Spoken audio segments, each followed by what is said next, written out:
আসসালামু আলাইকুম। আমাদের চ্যানেলে স্বাগত। আজ আমরা জাপান বনাম তিউনিসিয়ার মধ্যকার ম্যাচটি নিয়ে আলোচনা করব। যেখানে কখন ম্যাচটি শুরু হবে, কে জয়লাভ করতে পারে, কে বেশি ফেভারিট, তাদের অতীত পরিসংখ্যান কী এবং কীভাবে লাইভ সম্প্রচারে দেখা যাবে। আর আমার চ্যানেল নতুন হয়ে থাকলে ভিডিওতে একটি লাইক দেবেন। জাপান ও তিউনিসিয়ার মধ্যকার ফিফা বিশ্বকাপের ম্যাচটি ২১ জুন ২০২৬ বাংলাদেশ সময় সকাল ১০টায় অনুষ্ঠিত হবে।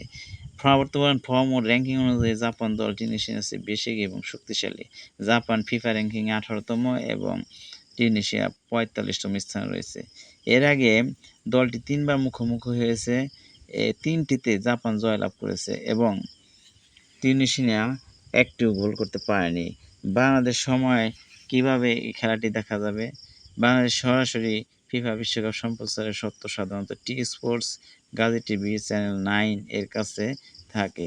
কাজেই এছাড়া সময় টিভি এর মাধ্যমেও লাইভ সম্প্রচার দেখা যাবে। আর ফেসবুক অথবা ইউটিউবে সার্চ করেও সরাসরি লাইভ সম্প্রচার দেখতে পাবেন। সবাইকে ধন্যবাদ।